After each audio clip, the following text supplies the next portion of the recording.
জ্বালানি খাত নিয়ে আসলে আপনার অবজারভেশনটা কি? মাত্রাতিরিক্ত আমদানি নির্ভরতা, সেটাই আমাদের জ্বালানি খাতের প্রাইমারি চ্যালেঞ্জ। এটা ৬২.৫% আমরা আমদানি করেছি। এটা কি কোনো বিকল্প আছে? বিকল্প বলতে হচ্ছে যে আমাদের ইমিডিয়েট কোনো সলিউশন নেই, আমাদেরকে গ্র্যাজুয়ালি কাজ করে যেতে হবে। নবায়নযোগ্য জ্বালানি যেমন বাড়াতে হবে, সেই সাথে আমাদের নিজস্ব গ্যাস উৎপাদনে বিনিয়োগ বাড়াতে হবে। বিদ্যুৎ খাতে ট্রান্সমিশন ডিস্ট্রিবিউশন লস 10%-এর উপরে। এখন এই 2% যদি কমানো যায়, তার মানে হচ্ছে যে ২,০০০ কোটি টাকার উপরে কমানো যাবে এই মুহূর্তে। 50 বিলিয়ন কিউবিক ফিট গ্যাস সাশ্রয় করা সম্ভব বছর, এবং যার value close to $1 billion. Energy ইনসিকিউরিটির আসলে এরকম কেন হলো? আমরা বিদ্যুতের নিরাপত্তার কথা চিন্তা করেছি, কিন্তু জ্বালানি নিরাপত্তার কথা চিন্তা করি। পাশাপাশি রুফটপ সোলার বলেন বা অন্যান্য ইউটিলিটি স্কেল বলেন, সেখানে খুব বেশি এগোতে পারে। রিনিউয়েবলে আমাদের বিভিন্ন সময়ে বিভিন্ন রকমের টার্গেট ছিল। নতুন সরকার এসেছে, তো এরপরে আমরা দেখছি যে এটা 10,000 মেগাওয়াট 2030 সালের মধ্যে এটা স্থাপনের একটা লক্ষ্য আছে। তো এটা কি মনে হয় আপনার কাছে বাস্তবসম্মত? প্রতি বছর করে 2,000 মেগাওয়াটের উপরে করতে হবে। তার মানে এটা আমাদের কাছে অবশ্যই অ্যাম্বিশাস। সম্প্রতি আপনাদের একটা রিপোর্ট যেটা আপনারা লঞ্চ করেছেন, তো সেখানে আমরা দেখলাম যে আপনি বলেছেন 2026 সাল হতে পারে বাংলাদেশের জ্বালানি রূপান্তরের টার্নিং পয়েন্ট। এই যে আন্তর্জাতিক বাজারে জীবাশ্ম জ্বালানির মূল্য বাড়লো, আমরা কিনতে পারছি না, কিন্তু নবায়নযোগ্য জ্বালানি থাকলে পাকিস্তান যেটা করেছে, উল্টা দেখেন এলএনজি আমদানি কমাতে পেরেছে।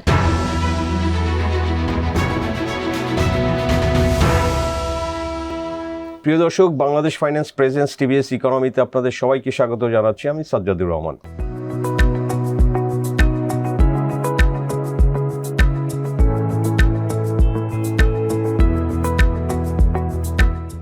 দর্শক, আমাদের জ্বালানি খাত নিয়ে আজকে আমরা আলোচনা করব। আমাদের সঙ্গে অতিথি হিসেবে আছেন শফিকুল আলম, লিড অ্যানালিস্ট। আমরা জানি যে institute for energy economics and financial analysis, এটা বাংলাদেশ চ্যাপ্টারে উনি কাজ করছেন লিড অ্যানালিস্ট হিসেবে। তো আমরা জানি যে জ্বালানি খাত বাংলাদেশে আসলে সবসময়ই আমরা দেখেছি যে ভালনারেবল। এটা দাম বাড়ানো হয়, তারপরেও লোডশেডিং হয়, ইন্ডাস্ট্রি গ্যাস পায় না, প্রোডাকশন হ্যাম্পার হয়, ইকোনমিক লস হয়। সো এরপরেও আমরা দেখছি যে আসলে তখন একটা কন্ট্রারি একটা সিচুয়েশন দেখি যে আমাদের ইনস্টল ক্যাপাসিটি অনেক বেশি ডিমান্ডের থেকে, আমাদের প্রচুর টাকা ক্যাপাসিটি চার্জ হিসেবে দিতে হয়। এবং শেষ পর্যন্ত আমরা দেখছি যে এই মধ্যপ্রাচ্যের যুদ্ধের ফলে আমরা দেখলাম যে আসলে বাংলাদেশ কতটা ভালনারেবল, স্পেশালি জ্বালানির ক্ষেত্রে, যেহেতু আমাদের এগুলোর এই যে প্রাইমারি ফুয়েল সেটা মোস্টলি ইম্পোর্ট করতে হয়। তো আমরা ইরান যুদ্ধের কারণে কিন্তু এটা খুব সিগনিফিক্যান্টলি হ্যাম্পার করেছে, এবং আমাদের যে দুর্বলতা সেটা কিন্তু আসলে এটার বহিঃপ্রকাশ ঘটেছে। তো সামনে আরও জিওপলিটিক্যাল অনেক ঘটনা ঘটতে পারে। তো আসলে কি বাংলাদেশের এই এনার্জি ইনসিকিউরিটি সবসময় কি ভালনারেবল থাকবে, নাকি আসলে আমাদের কোনো ওয়ে আউট আছে? সো দর্শক, আজকে আমরা আলোচনা করব মিস্টার শফিকুল আলম, এই এনার্জি ইকোনমিস্ট, এবং এই বিষয়ে ওনার বিশেষজ্ঞ, পড়ালেখা করা আছে এবং গবেষণা করছেন। সো আমরা মিস্টার আলমের সাথে আলোচনা করব এবং আপনাদের সঙ্গে বিস্তারিত শেয়ার করব বাংলাদেশের সিচুয়েশন নিয়ে। শফিক ভাই, স্বাগতম আপনাকে টিভিএসে। ধন্যবাদ, থ্যাঙ্কস ফর জয়নিং আস। শফিক ভাই, একটু শুরু করতে চাই, আমি যদিও একটু ব্যাকগ্রাউন্ডে বললাম যে বাংলাদেশে আসলে জ্বালানি খাত নিয়ে আপনাকে যদি বলি যে খুব সংক্ষেপে ব্রিফলি বলবেন যে জ্বালানি খাত নিয়ে আসলে আপনার অবজারভেশনটা কি? ধন্যবাদ আমাকে আমন্ত্রণ জানানোর জন্য।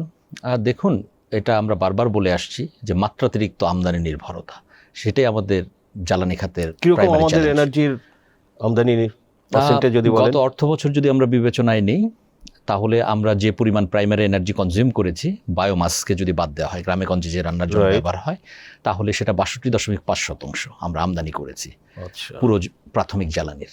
তো এটা কি বাড়ছে প্রতি বছর? এটা বাড়ছে। এটা গত 4 অর্থ বছরে প্রায় 14.8% বেড়েছে, অর্থাৎ 47.7% ছিল, সেখান থেকে এটা বেড়ে 62.5% হয়েছে।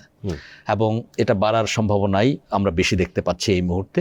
এর একটি কারণ হচ্ছে যে আমাদের নিজস্ব গ্যাসের প্রোডাকশন এটা গ্র্যাজুয়ালি কমে যাচ্ছে। গড়ে গত 4-5 বছরে প্রায় 4 থেকে 5% হারে কমেছে নিজস্ব গ্যাস উৎপাদন। এবং এই ট্রেন্ডটা যদি কন্টিনিউ করে এবং আমরা যদি নিজস্ব গ্যাস গ্রিডে সংযুক্ত করতে না পারি, এবং সেটা আনলাইকলি সিনারিও, কিন্তু যদি ওয়ার্স্ট কেস ঘটেই যায়, তাহলে যেটা হতে পারে 35-36-এ গিয়ে আমাদের গ্যাস একদম শূন্যের দিকে নেমে আসতে পারে। সেক্ষেত্রে আমদানি নির্ভরতা 80% পর্যন্ত পৌঁছে যেতে পারে খুব দ্রুততার সাথেই। ওকে, তো এই যে আমদানি নির্ভরতার এটা কি কোনো বিকল্প আছে বাংলাদেশের জন্য?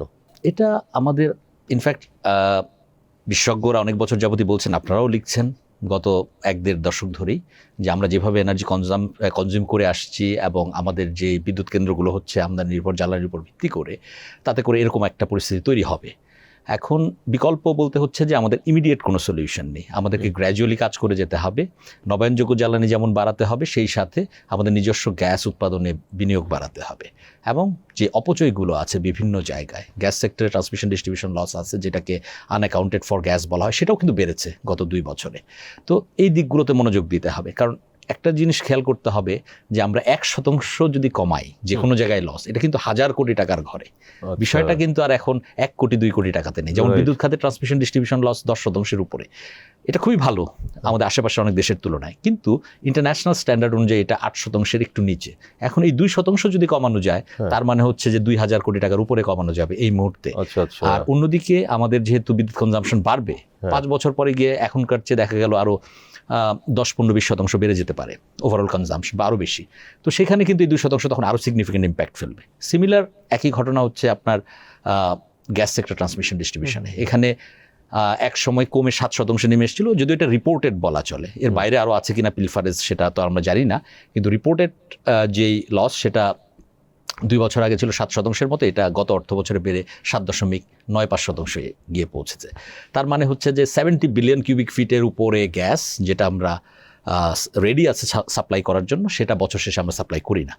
ইন্টারন্যাশনাল স্ট্যান্ডার্ড অনুযায়ী এটা ভেরি হাই। এটাকে 2% নিচে যদি রাখা যায়, তাহলে 50 বিলিয়ন কিউবিক ফিট গ্যাস সাশ্রয় করা সম্ভব বছর, এবং যার ভ্যালু এই ক্রাইসিস পূর্ববর্তী সময়ের সাথে তুলনা করলে, প্রাইসের সাথে তুলনা করলে মোর দেন $500 বিলিয়ন। আর এখনকার যদি চিন্তা করে, এটা এই $20 MMBTU চিন্তা করলে ক্লোজ টু $1 বিলিয়ন। তো কিন্তু এটা হচ্ছে না কেন? মানে কারা করছে না, দায়ী কারা? দেখুন, আমাদের পাইপলাইনগুলো অনেক দিনের পুরনো, এটা তো আমরা জানি, 40-50 বছরের পুরনো পাইপলাইন। তো সেগুলোকে আসলে মেরামত করা দরকার, রিপ্লেস করা দরকার। ইনফ্যাক্ট ইউনেপ্রিপোসির ক্লিন ডেভেলপমেন্ট মেকানিজমের আন্ডারে কয়েক বছর আগে কিছু সিডিএম প্রজেক্ট হিসেবে রেজিস্টার্ড হয়েছিল, এখন খুব বেশি হয়তো প্রোগ্রেস করেনি। তো সেই জায়গাগুলোকে গভর্নমেন্টকে আবারও নতুন করে কাজ করতে হবে। এই যে পাইপলাইন বললেন 40-50 বছরের, ইউজুয়ালি এই পাইপলাইনগুলো ধরেন যে অন্যান্য দেশে তারা কিভাবে এগুলো মেইনটেনেন্স বা এগুলো কি চেঞ্জ করা, এগুলো লাইফ কত আসলে? না, লাইফটা এক্স্যাক্টলি আমি এটা এই মুহূর্তে বলতে পারছি না, কিন্তু আমি যেটা জার্মানিতে যখন ছিলাম আমার স্কলারশিপের সময়, সেই সময় দেখেছি ওরা ফ্রিকুয়েন্টলি এটা কাজ করে, বিভিন্ন জায়গায় তারা কন্টিনিউয়াসলি কাজ করে যাচ্ছে। রাইট, মেইনটেনেন্স তো করতে হবে। তো আমাদের ক্ষেত্রে যেটা হয়েছে যে আমরা এগুলো করেছি, বিভিন্ন জায়গায় লিখেছি, যখন কোনো দুর্ঘটনা ঘটে তখন আমরা রিঅ্যাক্টিভ মেজার নেই। এবং এখানে আরেকটা বিষয় হচ্ছে যে এখানে কিন্তু নানান দুর্ঘটনার যেমন সুযোগ আছে, আর সেই সাথে আমাদের যদিও পার ক্যাপিটা কার্বন ইমিশন কম, কিন্তু এখানে কিন্তু মিথেন ইমিশন হচ্ছে এই লিকেজগুলো থেকে। দ্যাট মিনস এটা কিন্তু 28 Times at least more potent compare to CO2। তো সেই জিনিসটাও বিবেচনার বিষয় আছে। এখানে ইনকাম করার সুযোগ আছে, কার্বন ট্রেডিং এর অপশন আছে। যে প্রজেক্টগুলো রেজিস্ট্রি হয়েছিল ইউনেপ্রিপোসের আন্ডারে, সেগুলো এখন আর্টিকেল 6 এর আন্ডারে আসবে, নিউ মার্কেট মেকানিজমে। এগুলোকে যদি করা যায়, তাহলে কিন্তু এখানে যথেষ্ট কার্বন রেভিনিউ আর্ন করার সুযোগ আছে। এবং যেটা বলছিলাম 28 গুণ CO2 তুলনায় মোর পটেন্ট, তার মানে এখানে সিগনিফিকেন্ট সেটা ইম্প্যাক্ট ফেলবে যদি আমরা করতে পারি। রাইট। শফিক ভাই, আমরা একটু সামনে যাওয়ার আগে একটু পেছনে যেতে চাই। আমরা যদি দেখি যে ধরেন যে আওয়ামী লীগ 15 বছর ছিল ক্ষমতায়, তো তারা এই যে বিদ্যুতের এটার ইনস্টল ক্যাপাসিটি বাড়ানো, যেটা অ্যারাউন্ড 30,000 মেগাওয়াট, বাট বিদ্যুতের আসলে তো চাহিদা আমাদের এর অর্ধেকের মতো। এবং ধরেন যে এই খাতে প্রচুর বিনিয়োগ হয়েছে, সরকারি বেসরকারি সব মিলে, বিদেশি ডেভেলপমেন্ট পার্টনারদের থেকেও ধার করেও এইসব ক্ষেত্রে বিনিয়োগ করা হয়েছে। তো তারপরেও আসলে যেটা আমরা দেখছি যে ইন্ডাস্ট্রি গ্যাস পায় না, যদিও গ্যাসের দাম আপনার আওয়ামী লীগ সরকারের শেষের দিকে খুবই বাড়ানো হয়েছে, কোনো কোনো ক্ষেত্রে 180% পর্যন্ত প্রায় বাড়ানো হয়েছে। তো তারপরেও আসলে ইন্ডাস্ট্রি গ্যাস পায়নি, বা মানুষ ধরেন যে এই যে এত বিদ্যুৎ পায়নি। তো আপনারা অনেক সময় বলেন যে এই যে ক্যাপাসিটি চার্জের সাথে আসলে বিদ্যুতের দামটাও এর সাথে সম্পর্কিত, সরাসরি সম্পর্ক আছে। তো এত কিছু করার পরেও আসলে আমরা এই জ্বালানিতে আমাদের এত নিরাপত্তাহীনতা কেন? আসলে আমাদের এখানে বিনিয়োগ কে করবে? ব্যবসায়ীরা যেটা বলে যে আসলে আমি কেন বিনিয়োগ করব, আমি তো এনার্জি পাচ্ছি না, না বিদ্যুৎ না গ্যাস, এনার্জি তো পাচ্ছে না, কথাটা তো ঠিক। তো আসলে আপনার কাছে কি মনে হয় একজন অ্যানালিস্ট হিসেবে, আপনি দেখছেন অনেক বছর, যে আমাদের এই চরম এটা ব্যর্থতা বা এনার্জি ইনসিকিউরিটির আসলে এরকম কেন হলো? না, আপনাদের এখানে আমি লিখেছিলাম 2-2.5 বা 3 বছর আগেও অন্য জায়গায় লিখেছিলাম, সেটা হচ্ছে যে আমরা বিদ্যুতের নিরাপত্তার কথা চিন্তা করেছি কিন্তু জ্বালানি নিরাপত্তার কথা চিন্তা করিনি। এই যে মিসম্যাচ, আপনি যে ইনস্টল ক্যাপাসিটির কথা বলছেন, একটু যদি বুঝিয়ে বলেন যে বিদ্যুৎ এন্ড জ্বালানির নিরাপত্তা কি বোঝাচ্ছেন? রাইট, আমাদের এই জিনিসটা ট্রেন্ডটা তৈরি হয়েছিল 2009 সালের পর থেকে। আমরা সবাই জানি তখন বিভিন্ন অড আওয়ারেও ইভেন ঢাকা শহরেও লোডশেডিং হতো। আমাদের চাহিদার চেয়ে 2-3 হাজার মেগাওয়াটের শর্টফল ছিল 2009 সালের কথা যদি বলি। তো সেটা ট্রিগার করেছে অবভিয়াসলি ইকোনমিস্ট যারা আছে, তারা পলিসি মেকার যারা আছে, গভর্নমেন্ট যারা ছিলেন, তারা ইকোনমিক গ্রোথকে এনশিওর করতে চেয়েছেন, ইন্ডাস্ট্রি প্রোডাকশন বাড়াতে চেয়েছেন, সে কারণে তারা সক্ষমতা বাড়িয়েছেন। সেটা ঠিকই ছিল, কিন্তু একটা পর্যায়ে এসে 2014-15 সালের পরবর্তী সময়ে গভর্নমেন্টকে এটা রিভিজিট করা প্রয়োজন ছিল যে আমি যে বিদ্যুৎ কেন্দ্রগুলো করছি, অন্যদিকে আমার গ্যাস যদি কমে যায় তাহলে আমি এই জ্বালানি কোথা থেকে আনবো। এই ফোরকাস্ট তো ছিলই যে গ্যাস কমে যাচ্ছে যাবে, যেহেতু ইনভেস্টমেন্ট হচ্ছে না। এটা দুই ধরনের কথাই আছে, একটা হচ্ছে যে ইনভেস্টমেন্ট কম হয়েছে, আবার একটা কথা হচ্ছে আমরা পাবো কিনা, তাই না, আনসার্টেনটি। তো সেই কারণে এই পাওয়ার প্ল্যান্টগুলো করা হয়েছে কিন্তু জ্বালানি সাপ্লাই সেটা ইনশিওর না করে, এটাই হচ্ছে প্রবলেমটা। অর্থাৎ আমি প্রচুর ইনস্টল ক্যাপাসিটি করে ফেললাম, আমার বিদ্যুতের ইনফ্রাস্ট্রাকচার অনেকটা সিকিউরড হলো, মানে বিদ্যুৎ খাতের জন্য নিরাপত্তা আছে বলা চলে, কিন্তু আমি জ্বালানি পাচ্ছি না। এই যে মিসম্যাচ, সেটার কারণে আমাদের প্রবলেমটা তৈরি হলো।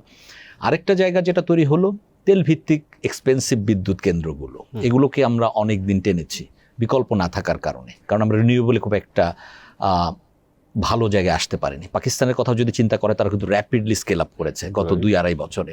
হ্যাঁ, খুবই কম ছিল, একসময় আমাদের চেয়েও পিছন দিকে ছিল, কারণ আমাদের solar home system globally highly appreciated ছিল এবং সেখানে পাকিস্তান পিছিয়ে ছিল। তারা কিন্তু 2-2.5 বছর আমাদেরকে শুধু সারপাস করেনি, আমাদেরকে অনেক পিছনে ফেলে দিয়েছে। তারা 34,000 মেগাওয়াটের রুফটপ সোলার করেছে গত 2.5-3 বছরে। সেখানে আমরা এই এতদিনের যেই ভালো ভালো কাজগুলো ছিল, সেটা এক সময় আমরা আসলে সোলার হোম সিস্টেমের আসলে সেই সফলতা ধরে রাখতে পারলাম না। পাশাপাশি রুফটপ সোলার বলেন বা অন্যান্য ইউটিলিটি স্কেল বলেন, সেখানে খুব বেশি এগোতে পারিনি। হয়েছে এখন যেটা রিপোর্টেড ক্যাপাসিটি 1700 মেগাওয়াটের একটু বেশি, কিন্তু আমার মনে হয় রুফটপ সোলারের সক্ষমতা একটু বেশি, এটা হয়তো 2000 মেগাওয়াটের বেশি হবে, কিন্তু সেটা আমাদের মতো একটা দেশের জন্য অত্যন্ত কমই বলা চলে। সেটা একটা জায়গা। আরেকটা জায়গা যেটা, সেটা হলো যে আমাদের তেলের কথা বলছিলাম, তার অল্টারনেট এটা আমরা করতে পারিনি। প্লাস হচ্ছে যে আমরা হলিস্টিক্যালিও দেখতে পারিনি যে আমাদের চাহিদাটা কোন জায়গায় গিয়ে পৌঁছবে। আমাদের একটা হাই গ্রোথ এক্সপেকটেশন ছিল, কিন্তু কোভিড-19 এবং পরবর্তীতে ইউক্রেন রাশিয়া ক্রাইসিস, এরপরে আমাদের আসলে গ্রোথ রেটটাকে রিভিজিট করা প্রয়োজন ছিল। এই যে হাই অ্যাম্বিশাস গ্রোথ রেট ছিল, সেটা একসময় ঠিক ছিল, কিন্তু জিওপলিটিক্স বলেন কিংবা আমাদের জ্বালানি আমদানি করার সক্ষমতা বলেন, সব কিছু মিলিয়েই আমরা আসলে সে অবস্থা ছিলাম যে 7, 8 বা 9% করে ইকোনমিক গ্রোথ সাস্টেন করবে। কাজে এটা ডাউনগ্রেড করা প্রয়োজন ছিল এবং সেই অনুযায়ী সক্ষমতাটাকেও একটু অ্যাডজাস্ট করা প্রয়োজন ছিল। কিন্তু আমরা দেখতে পেয়েছি যে আমরা সক্ষমতা বাড়িয়েই যাচ্ছি। ইভেন গত 1-2 বছরের ভিতরে আমার যতটুকু মনে পড়ে 325 মেগাওয়াটের তেল ভিত্তিক নতুন বিদ্যুৎ কেন্দ্র হয়েছে। 162 মেগাওয়াট, একটা 163 মেগাওয়াট। যখন এই তেল ভিত্তিক বিদ্যুৎ কেন্দ্র এত এক্সপেন্সিভ, তখন এটা আসলে আমার মনে হয় এক্সপেন্সিভ। কেমন পার ইউনিটে কস্ট? আমরা এখন আর ডিজেল ব্যবহার করি না, আমরা ফার্নেস অয়েল ব্যবহার করি। এবং আমাদের যে রিসেন্ট স্টাডিটা আমরা রিলিজ করলাম এই 2 সপ্তাহখানেক আগে, তো সেখানে আমরা দেখেছি প্রাইভেট আইপিপিগুলোর অ্যাভারেজ জেনারেশন কস্ট গত অর্থবছর ছিল তেলের আর কি 27 টাকা 50 পয়সা। সেখানে তাদের ক্যাপাসিটি পেমেন্ট ছিল গড়ে 9 টাকা 50 পয়সা প্রতি ইউনিটে। আর কিছু কিছু প্ল্যান্ট 44 টাকা 45 টাকাতেও বিদ্যুৎ উৎপন্ন করেছে। তো যেখানে আমাদের গড় উৎপাদন খরচ ছিল গত অর্থবছর 12 টাকা 10 পয়সা। তাহলে সরকার এখান থেকে আসলে কেন কিনতে কি বাধ্য? আমি যেটা দেখতে পাচ্ছি, আমি চেষ্টা করেছিলাম যে এটা কত তাড়াতাড়ি এটাকে ফেজ আউট করা যায় বা কমানো যায়। তো আমি ভাবলাম, প্রথমে ভেবেছিলাম যে 2030-এর ভিতরে হয়তো আমরা একটা জায়গায় পৌঁছতে পারবো, কিন্তু দেখলাম না, বেশিরভাগ অনেকগুলো প্ল্যান্টারি কন্ট্রাক্ট 2035-36 সাল পর্যন্ত আছে। সো এই যে কন্ট্রাক্ট আছে, গভর্নমেন্টকে এটা টেনে নিয়ে যেতে হচ্ছে। হতে পারে গভর্নমেন্ট কিছু ফেজ আউট হয়ে যাওয়ার পরে কিংবা কারোর সাথে নেগোসিয়েশন এসে এটা গভর্নমেন্ট কিছু ক্যাপাসিটি নিজে ওন করতে পারে কিনা, নিজের ওনারশিপে নিয়ে আসতে পারে কিনা, তাহলে হয়তো ক্যাপাসিটি পেমেন্ট কিছু কমানো সম্ভব। সেটাও একটা গভর্নমেন্ট চেষ্টা করে দেখতে পারে। কারণ ওভারঅল যে ক্যাপাসিটি পেমেন্টের যে জায়গাটা, শুধু যে তেল ভিত্তিক বিদ্যুৎ কিন্তু তা কিন্তু না, কয়লা ভিত্তিক বিদ্যুৎ কেন্দ্র যেগুলো প্রাইভেট আছে সেখানেও গড়ে 5 টাকা 90 পয়সা করে ক্যাপাসিটি পেমেন্ট গিয়েছে গত অর্থ বছরে। আচ্ছা, এই যে ক্যাপাসিটি পেমেন্টটা একটু দর্শকদের জন্য, এটা নিয়ে অনেক লেখালেখি হয়, খুব সহজভাবে যদি একটু বুঝিয়ে দেন যে আসলে ক্যাপাসিটি পেমেন্টটা বলতে কি বোঝায়। মানে যে কোনো পাওয়ার প্ল্যান্টটির এই ধরনের প্রাইভেট বা জয়েন্ট ভেঞ্চারে যখন হয়, তখন এটা 2টা কম্পোনেন্ট থাকে। একটা হচ্ছে জ্বালানি খরচ, আরেকটা হচ্ছে ফিক্সড কস্ট। মানে আমি তাকে অপারেটিং এবং তার যে লোন নিয়ে যে প্রজেক্ট করেছে বা প্রজেক্টের যে খরচটা আছে সেটা সে রিকভার করবে, সেটার কম্পোনেন্টটাই হচ্ছে এই ক্যাপাসিটি পেমেন্ট। এবং এটাকে প্ল্যান্টের টাইপ অনুযায়ী তার কত সক্ষমতা গভর্নমেন্ট কিনে দিবে, অর্থাৎ কত লোড ফ্যাক্টর এটা চলবে সেটা ডিসাইড করা হয়। বেজ লোডের ক্ষেত্রে খুব সম্ভবত যেটা আমরা দেখেছি 80 থেকে 85% তার উৎপাদন হবে সেটা গভর্নমেন্ট কিনবে, এবং সেটা একটা 20-22 বছর একটা কন্ট্রাক্ট থাকে। তেল ভিত্তিকগুলোর ক্ষেত্রে কম থাকে।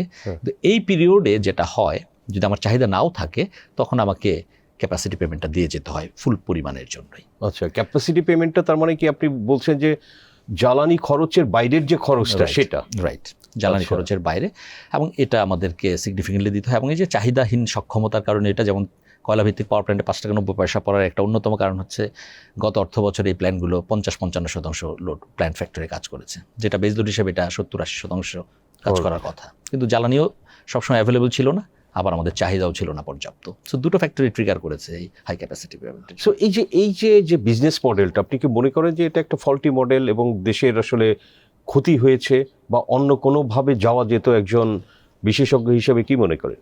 আমার মনে হয় এটা আর একটু বেটার প্রজেক্ট করা উচিত ছিল পাওয়ার প্ল্যান্টগুলো করার সময়, যে এক্স্যাক্টলি আমি এতগুলো পাওয়ার প্ল্যান্ট করছি, সে জায়গায় আমি 85% পর্যন্ত নিতে পারবো কিনা বা প্রয়োজন হবে কিনা, সেটা একটা। আরেকটা বিষয় হচ্ছে যে বাংলাদেশের মতো দেশে প্রয়োজনে কিছু লোডশেডিং করলে কিন্তু ক্ষতি নাই। আমাদের এই যে বিদ্যুতের মেজর কনজিউমার হচ্ছে হাউস হোল্ড। কাজে আপনি প্রয়োজনে বিদ্যুতের কত পার্সেন্ট হাউস হোল্ড কনজিউম করে? 57% মতো হাউস হোল্ড কনজিউম করে, এবং 26 থেকে 27% ইন্ডাস্ট্রি কনজিউম করে। 26-27% মাত্র ইন্ডাস্ট্রি কনজিউম করে। সো এই যে বিপুল পরিমাণ বিদ্যুৎ বাসাবাড়িতে কনজিউম করা হচ্ছে, তো প্রয়োজনে পিক আওয়ারে বাসাবাড়িতে এলাকা ভিত্তিক লোডশেডিং করা হলে আমার মনে হয় না খুব একটা ক্ষতি আছে। সেটা করলেও হয়তো আমরা এই সক্ষমতাটাকে আরেকটু যদি কম রাখতে পারতাম, সেটাও কাজে দিত। এই যে আপনার এত অনিরাপত্তা জ্বালানির ক্ষেত্রে, বিকজ আমরা প্রাইমারি ফুয়েল যেটা দিয়ে আসলে বিদ্যুৎ উৎপাদন করবে সেটাই তো বাইরে থেকে আনতে হবে, এবং আপনার কথাই জানলাম যে ইনক্রিজিংলি সেটা বাড়ছে আমাদের এই নির্ভরশীলতা। তো আপনি পাকিস্তানের একটা উদাহরণ দিলেন যে ওরা 3-4 বছরে 34,000 মেগাওয়াট আপনার সোলার পাওয়ার উৎপাদন করেছে, যেটা তো আসলে বাংলাদেশের চাহিদার তুলনায় ডাবল এটা। তো এটা পাকিস্তান আসলে কিভাবে এটা সম্ভব হলো, এটা এত অল্প সময়ের মধ্যে? পাকিস্তানের যেটা হচ্ছে এটা কাইন্ড অফ ন্যাচারাল ফোর্স। আমি এক্সাম্পল হিসেবে মাঝখানেও বলেছিলাম, এটা লাইক ক্রিশ্চিয়ানো রোনাল্ডো। আচ্ছা, মানে এটা হচ্ছে যে ওদের যখন ইউক্রেন রাশিয়া ক্রাইসিসের পরে পাকিস্তান গভর্নমেন্ট দফায় দফায় দাম বাড়ালো, তারপরেও পর্যাপ্ত বিদ্যুৎ সরবরাহ করতে পারছিল না, তখন তারা কি করেছে, বাসাবাড়ি সকালবেলা ঘুম থেকে উঠলো, ব্রাশ করতে গেল, পানি নেই। সো তখন তারা তাদের নিজের জিনিসটাই করার চেষ্টা করেছে, মানে হচ্ছে যে গ্রিডের উপর নির্ভরশীলতা কমিয়ে নিজের রুফটপ সোলার করে ফেললো। মানে হাউস হোল্ড বাসাবাড়ি তারা ইন্ডাস্ট্রিতেও করেছে, হাউস হোল্ডেও করেছে। তো এটা ম্যাসিভ আকার হয়েছে, কাইন্ড অফ ন্যাচারাল ফোর্স, মানে নিজের প্রয়োজনে ন্যাচারালি তারা করে ফেলেছে। এবং তারা চায়না থেকে খুব সস্তা রুফটপ সোলার প্যানেল আমদানি করেছে। আরেকটি বিষয় ছিল, ওদের আমদানি শুল্কও ছিল না, যে কারণেও এটা তাদের জন্য ফাইন্যান্সিয়ালি খুবই লুক্রেটিভ ছিল। আরেকটি বিষয় হচ্ছে সাথে পাকিস্তানের যে সোলার আওয়ার, এটাও কিন্তু বেশি আমাদের তুলনায় কম্পারেটিভলি। 6-7 ঘন্টার মতো তারা পায়, আমাদের অ্যাভারেজ হচ্ছে প্রায় 4 ঘন্টা। সো সে কারণে পাকিস্তানকে এটা হাইলি বেনিফিটেড করেছে। এবং পার্টিকুলারলি প্রাইস ট্রিগার, যেটা মানে এক সময় সম্ভবত 18 রুপি ছিল যেটা, বা 20 রুপি ছিল পাকিস্তানে, সেটা 69 রুপি পর্যন্ত তারা বাড়িয়েছিল। আচ্ছা আচ্ছা, পার ইউনিট। হ্যাঁ, বিদ্যুৎ দাম, কিন্তু ওদের আবার কারেন্সিও ফল করেছে, আমাদের চেয়ে অনেক বেশি ফল করেছে। এটাই যেটা বললেন যে ওদের সোলারে ট্রিগার করলো দাম বেড়ে যাওয়ার কারণে বা লোডশেডিং এর কারণে। তো এটা হচ্ছে যে পাকিস্তান সবসময় আমরা দেখেছি, এই যে এবারও ইরান যুদ্ধের পরে ওরা কিন্তু ওদের তেলের দাম খুব কুইকলি অ্যাডজাস্ট করে দিল, আপনার পেট্রোল, অকটেন, ডিজেল সবকিছুই, গ্যাসের দাম। তো আমাদের এখানে কিন্তু একটা ডিলেড হলো এই যে প্রাইস অ্যাডজাস্টমেন্ট, এবং কনজিউমারদের আসলে এইভাবে শক নেওয়ার মতো ক্যাপাবল করে তোলা। তো এটা কি এখানে পাকিস্তানের ক্ষেত্রে আমরা দেখছি যে একটু পজিটিভ, বিকজ আমাদের এখানে তো আসলে সাবসিডি দিবে, কম দামেই বিক্রি করবে, বাট আলটিমেটলি তো আসলে ট্যাক্স পেয়ারের মানি থেকে সেটা আপনার ক্ষতিটা মেকআপ করতে হবে। তো এই যে প্রাইস অ্যাডজাস্টমেন্টটাকে আসলে এরকম আসলে করা উচিত মার্কেট বেসড, বা আমার আসলে খরচ যা হচ্ছে সেটা কনজিউম করা, সো দ্যাট কনজিউমাররা আর একটু বেশি সতর্ক হয় যখন এই প্রাইসটা অ্যাডজাস্ট হয়। আপনার কাছে কি মনে হয়? না, অবভিয়াসলি এটার পজিটিভ দিক আছে। তার আগে আরেকটা জিনিসও বলি, পাকিস্তান কিন্তু দাম বাড়িয়েছে ঠিক আছে, আইপিপির সাথে রিনেগোশিয়েটও করেছে ট্যারিফ লেভেলে। সো ওরা খরচ কমানোর চিন্তাও করেছে, কারণ ওরা তো খুবই একটা খারাপ অবস্থায় পৌঁছে গিয়েছিল, কারণ ওদের IMF থেকে এক্সটেন্ডেড লোনও নিতে হয়েছে আবার, এবং কারেন্সি আমাদের চেয়ে অনেক বেশি ফলো করেছে এবং ড্রাস্টিক্যালি। তো সব কিছু বিবেচনায় তারা ওটাও করেছে, এদিকে দামও বাড়িয়েছে। আমাদের ক্ষেত্রে যেটা হলো, অবভিয়াসলি দামটাকে আর একটু কস্টের সাথে রিফ্লেকশন আনতে হবে, কস্ট রিফ্লেক্টিভ হতে হবে, সেই সাথে আমাদের যে ইনএফিসিয়েন্সিগুলো আছে সেগুলোও কমাতে হবে। তবে আপনি যেটা বলছিলেন যে প্রাইসের সিগন্যালটা দাও, এই সিগন্যালটা দেওয়া জরুরি। যেমন এই যে আমরা মার্চ মাসে যে এলএনজি আমদানি করলাম, এক্সপেন্সিভ এলএনজি, গড় ছিল $20 পার MMBTU, চেয়েও বেশি।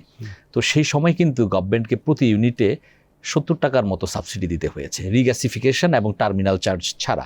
এটা কিন্তু মানুষ জানে না, তো মানুষকে এই মেসেজটাও দিতে হবে।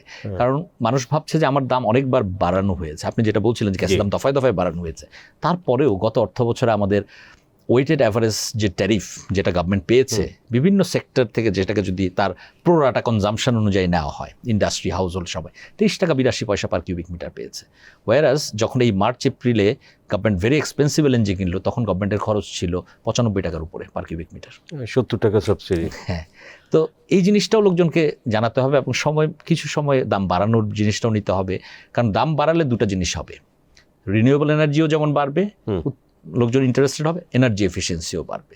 কারণ হাই কস্ট মানে হচ্ছে রুফটপ সোলারের পেব্যাক কমে যাওয়া, অন্যদিকে এনার্জি এফিশিয়েন্ট অ্যাপ্লায়েন্সের ক্ষেত্রেও পেব্যাক কমে যাওয়া, কারণ বিদ্যুৎ বিল বেশি বাঁচবে। সো মানুষ ইন্টারেস্টেড হবে, ইনকারেজ হবে, বাট প্রপার মেসেজিংটাও লাগবে, গভর্নমেন্ট থেকে ওইটা জানাতে হবে, লোকজনকে কন্টিনিউয়াসলি অ্যাওয়ারনেস রেজ করতে হবে, যাতে তারা এফিশিয়েন্ট অ্যাপ্লায়েন্সগুলো গ্র্যাজুয়ালি ব্যবহার করতে উদ্বুদ্ধ হয়, অন্যদিকে যেখানে সক্ষমতা বা যেখানে সুযোগ আছে সেখানে রুফটপ সোলার করে। রাইট। আমরা দেখলাম তো রিনিউয়েবলে আমাদের বিভিন্ন সময়ে বিভিন্ন রকমের টার্গেট ছিল, 2030, 2040, 35। সো আমরা সর্বশেষ যেটা দেখছি, নতুন সরকার এসেছে, তো এরপরে আমরা দেখছি যে এটা আপনার 10,000 মেগাওয়াট 2030 সালের মধ্যে এটা স্থাপনের একটা লক্ষ্য আছে। তো এটা কি মনে হয় আপনার কাছে বাস্তবসম্মত? এটা ইজ ইট পসিবল? আর এটা কি শুধু সরকারের ক্ষেত্রে, নাকি আপনি পুরো প্রাইভেট সহ ধরে এটা বলছে 10,000 মেগাওয়াট? বিষয়টা কি? না, গভর্নমেন্ট এটা ফুললি ক্লিয়ার করেনি। তো যদি আমরা অ্যাজিউম করে নেই যে সবকিছু সহ 10,000 মেগাওয়াট, সেখানেও কিন্তু দুটো জিনিস আছে। একটা হলো আমাদের অলরেডি ইনস্টল ক্যাপাসিটি একটা আছে রিনিউয়েবল, এটা বাদ দিয়ে নাকি ওটা সহ, সেটা যদি ধরা হয়। এখন আমাদের যেটা আছে 1700 মেগাওয়াটের উপরে, এটা ধরেও যদি করা হয়, তাহলেও কিন্তু আমাদের আগামী এই যে 4 বছর 6-7 মাস আছে, তাই না, এই টার্গেট অ্যাচিভ করতে গেলে আমাদের গড়ে বছরে এই 1745 মেগাওয়াটের চেয়ে বেশি সক্ষমতা ইনস্টল করতে হবে প্রতি বছর। মানে এটা আমরা যে এই যে জন্মলগ্ন থেকে এতগুলো করলাম তারপরে, আর যদি এটা বাদ দেওয়া হয় তাহলে প্রতি বছর করে 2000 মেগাওয়াটের উপরে করতে হবে। তার মানে এটা আমাদের কাছে অবশ্যই অ্যাম্বিশাস। তবে আমার মনে হয় গোলগুলো অ্যাম্বিশাস হয় ভালো, আমরা সেটা অনুযায়ী প্রপার একটা অ্যাকশন প্ল্যান যদি গভর্নমেন্ট করে, এবং তার অন্যান্য যেই রিকোয়ারমেন্ট সেগুলোও যদি থাকে সাপোর্টিং, যেমন এখন আমদানি শুল্কের ওয়েভার দেওয়া প্রয়োজন, বিশেষ করে ডিসেন্ট্রালাইজ সিস্টেমে, রুফটপ সোলার ইরিগেশনে, সেটা যদি গভর্নমেন্ট দেয়, এবং ফাইন্যান্সিং ভেহিকেলগুলো যদি কাজ করে। তারপর আরেকটা বিষয় আছে যে ইউটিলিটি স্কেল প্রজেক্ট আপনারাও রিপোর্ট করেছেন, ইমপ্লিমেন্টেশন এগ্রিমেন্ট যে বাতিল করা হয়েছে, তো এরপরে যে গ্যারান্টি মেকানিজম আছে, এটা নিয়েও লোকজনের মাঝে কনফিউশন আছে, সেই কনফিউশনগুলো দূর করা হয় যদি, তাহলে ইনভেস্টরদের কনফিডেন্স বাড়বে।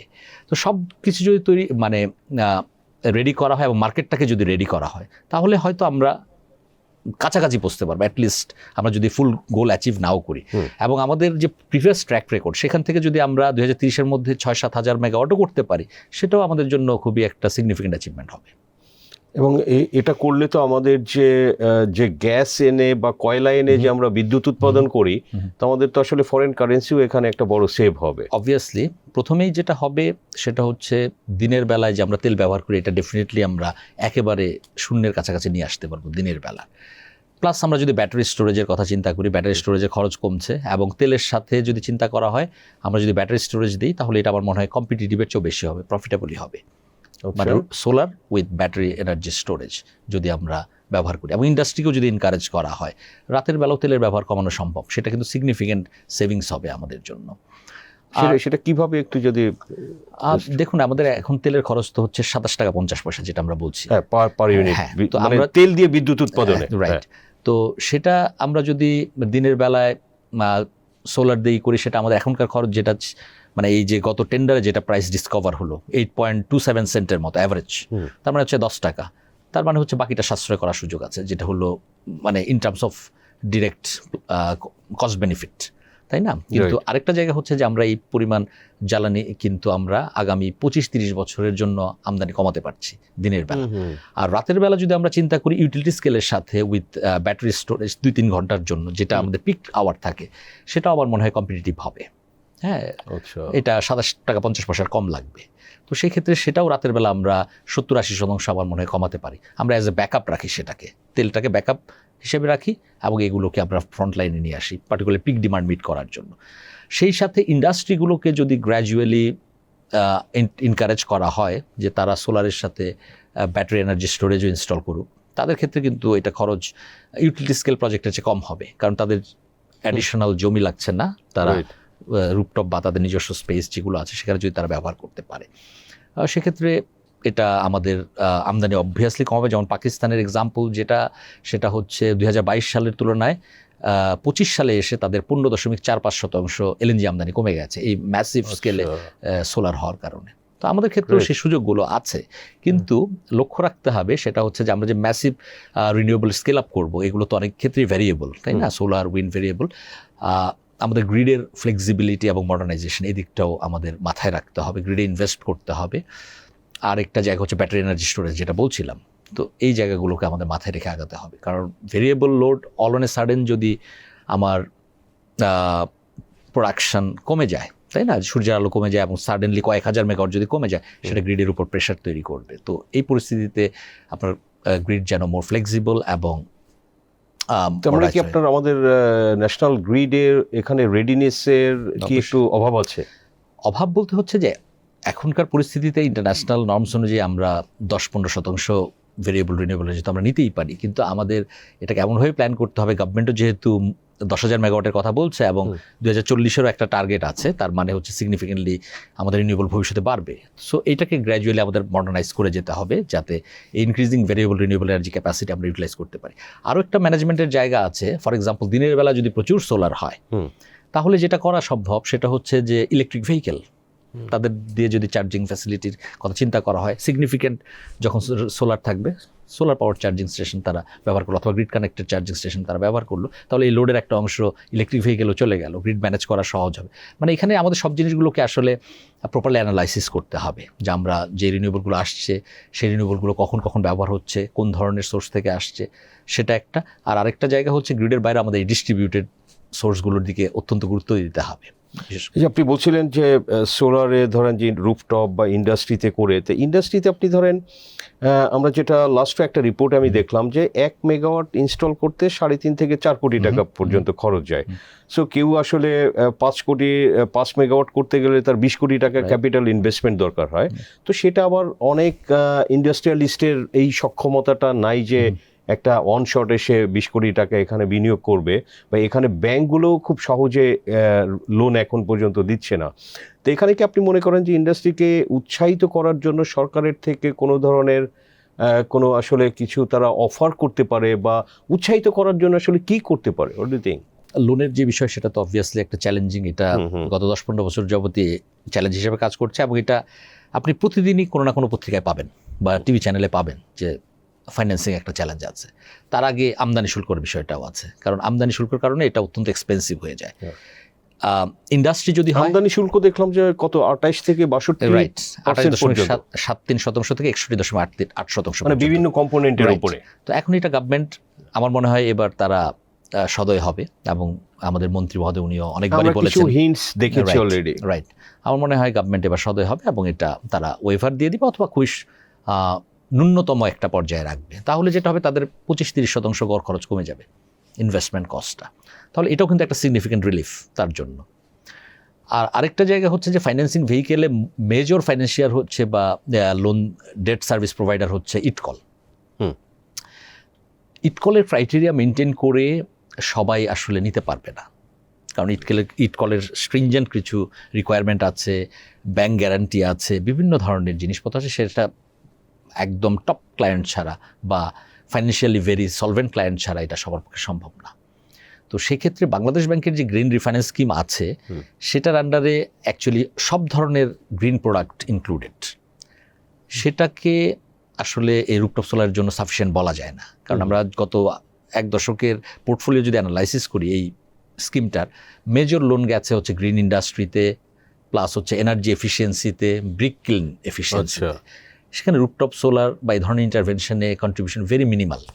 এটাকে যদি গভর্নমেন্ট এক্সপিডাইট করতে চায়, একটা কাজ করতে পারে, সেটা হচ্ছে ডেডিকেটেড একটা স্কিম করা বাংলাদেশ ব্যাংকে, সেটা শুধু রুফটপ সোলারই হবে, সেটা করা যেতে পারে, এবং ব্যাংকগুলোকে সেটা ইউটিলাইজ করতে এনকারেজ করা, সেটা একটা হতে পারে।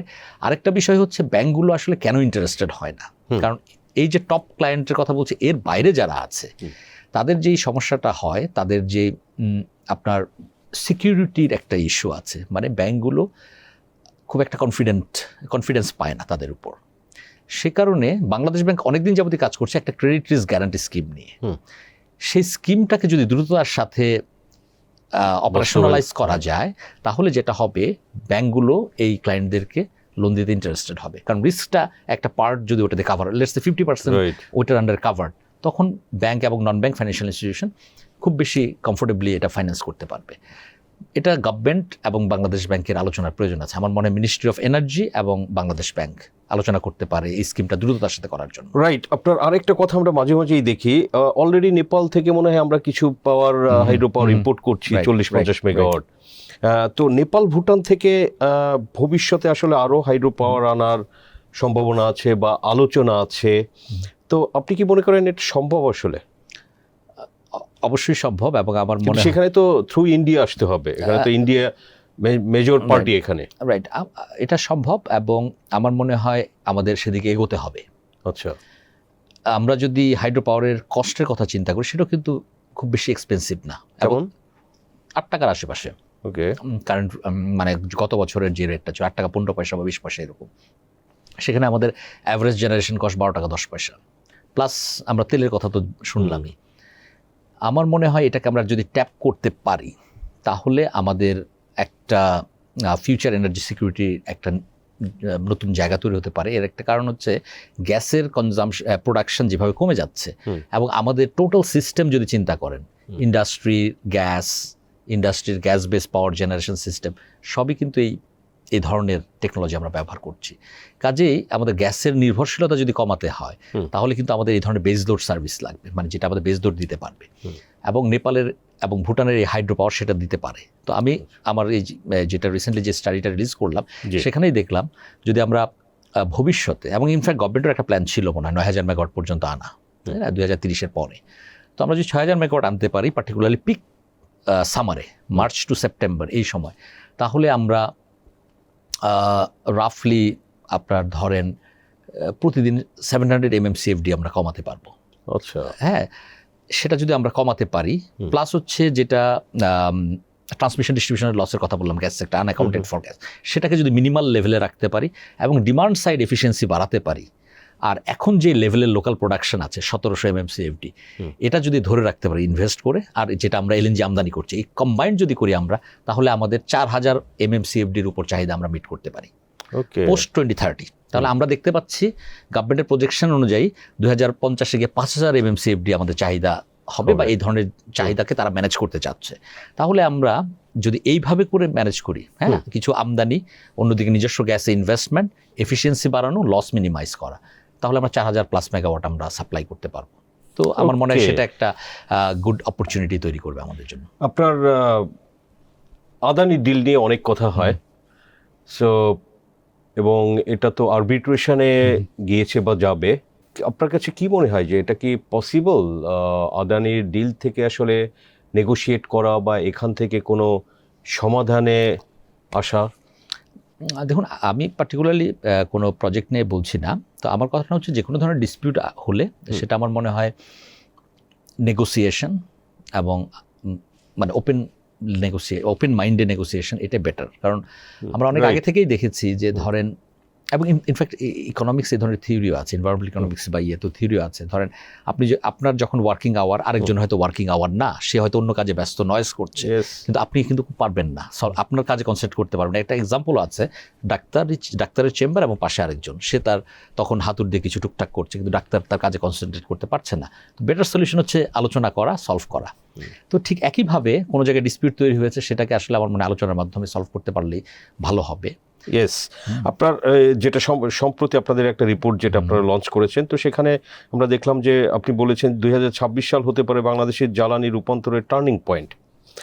তো কিন্তু গত 10 বছরেও তো এই ধরনের কথা আসলে শুনেছি আমরা, তো 26টা কেন ভিন্ন বলছেন এখন? 26টাকে আমরা বলছি এই কারণে, দেখেন এটা হলো second reminder, second wake up call. 22-এ একটা ওয়েক আপ কল ছিল, মানে কি ওই রাশিয়া ইউক্রেন যুদ্ধের ফলে দাম বেড়ে যাওয়া, তো তারপর আমরা কিন্তু আসলে অ্যাক্সিলারেট করতে পারিনি এনার্জি ট্রানজিশনকে। হয়তো একটা পর্যায়ে আমরা ভুলেই গিয়েছিলাম যে আবারও সমস্যা আসতে পারে, কিন্তু এই 26টা কিন্তু আবার ওই জিনিসটাকেই সামনে নিয়ে আসলো যে এই ঘটনা ফ্রিকুয়েন্টলি হতে পারে সামনের দিনগুলোতে, কাজে আমাদের এখনই প্রিপারেশনের প্রয়োজন। আরেকটা জায়গা সেটা হচ্ছে যে এই সময়টা কিন্তু আমাদের অনেক এক্সাম্পল সামনে নিয়ে এসছে, যেমন পাকিস্তানের এক্সাম্পল নিয়ে এসছে, আরও অনেক জায়গার এক্সাম্পল নিয়ে এসছে। তারা কিন্তু প্রুফ করেছে যে নবায়নযোগ্য জ্বালানি যদি করা যায়, এটা কিন্তু প্রাকৃতিক সুরক্ষা হিসেবে কাজ করে। এই যে আন্তর্জাতিক বাজারে জীবাশ্ম জ্বালানির মূল্য বাড়লো, আমরা কিনতে পারছি না, কিন্তু নবায়নযোগ্য জ্বালানি থাকলে পাকিস্তান যেটা করেছে উল্টা দেখেন এলএনজি আমদানি কমাতে পেরেছে। এখন তাদের অন্য মাথা ব্যথা তৈরি হয়েছে, তাদের যে কন্ট্রাক্টেড ক্যাপাসিটি আছে তারা এটা অন্য জায়গায় অফলোড করার চেষ্টা করছে। পোস্ট 2027 বা 28 তাদের অ্যাডিশনাল যে কন্ট্রাক্ট আছে সেটা অন্য কোথাও তারা সেল করবে। তার মানে অম্লমধুর সমস্যা তৈরি হয়েছে। তা আমাদের জন্য এটা এখন আসলে নতুন সুযোগ। না, আমাদের তো ইন্ডাস্ট্রি, প্রাইভেট সেক্টর, আমরা দেখলাম যে তারা ইন্ডাস্ট্রিতে রুফটপ সোলারে তারা বেশ কাজ করছে। যে কোনো কারণে হোক বায়ারদের একটা চাপ আছে এবং অনিশ্চয়তা, সেটা তো একটা বিষয় আছে। সো মিস্টার শফিকুল আলম, আপনাকে অসংখ্য ধন্যবাদ টিভিএসে সময় দেওয়ার জন্য। আপনাকে ধন্যবাদ। দর্শক, আমরা আলোচনা করলাম বাংলাদেশের আসলে জ্বালানি খাত নিয়ে ওভারঅল, এটার সমস্যা, সম্ভাবনা, বেসিক্যালি আসলে অতীত, বর্তমান, ভবিষ্যৎ, এবং আসলে আমাদের এই ইনসিকিউরিটিটা এটা সরকারের বুঝতে হবে এবং সেটা বুঝে আসলে কিভাবে এটার ওয়ে আউট, এটা সমাধান কি হতে পারে, আমাদের আসলে একটা খুবই একটা ভালো বাস্তবভিত্তিক একটা পরিকল্পনা দরকার। এই অ্যাডহক বেসিসে কোনো কিছু না। আমরা দেখলাম যে যেটা আমাদের বক্তা বললেন, অতিথি বললেন যে 22 সালে আমরা রাশিয়া ইউক্রেন যুদ্ধ থেকে একটা শিক্ষা পেয়েছিলাম, সেটা আসলে আমরা নেইনি। আবার মধ্যপ্রাচ্যের যুদ্ধ দেখলাম। এরকম আসলে প্রেসিডেন্ট ট্রাম্পের মতো প্রেসিডেন্ট আবার আসতে পারে দর্শক। সো পৃথিবীতে আসলে এরকম পরিস্থিতি আবার ঘটতে পারে। তো বাংলাদেশে আসলে এখান থেকে শিক্ষার ব্যাপার আছে এবং সামনে কিভাবে এগিয়ে যাবে সেটা নিয়ে তারা আসলে চিন্তা ভাবনা করতে পারবে। দর্শক, আমরা আলোচনা করলাম বিস্তারিতভাবে এবং আপনাদের সাথে শেয়ার করলাম। আমাদের আলোচনা ভালো লাগলে লাইক করবেন, শেয়ার করবেন। আপনাদের সবাইকে ধন্যবাদ।